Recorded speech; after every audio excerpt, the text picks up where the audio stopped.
Well, hey gang, it's good to come back to you again. A little update.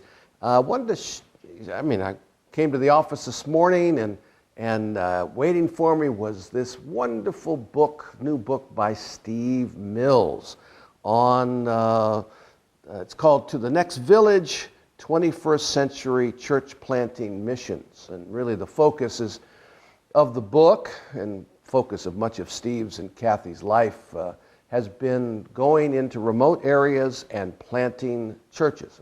And they recognized years ago that if they were going to plant churches, they had to have people to plant the churches with, and if they were going to be people, they should be people that are equipped or trained, and that's why the partnership started years ago between Lighthouse Outreaches, which was Steve's ministry, Steve's and Kathy's, and Vision International. Of course, Steve is our international vice president and is full-time with Vision. Thank God for all of you that have been such generous givers to help with that.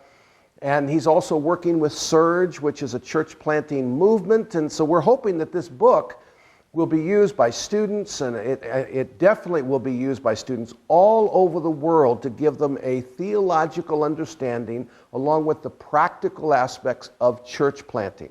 Because really, why train, why equip, why get people to a place where they get diplomas and degrees if they're not going to use them in either church planting or church extension, building ministries, etc. That's really what, as you know, Vision is all about. Hey, this week, let's lift up especially Myanmar. Some still call it Burma.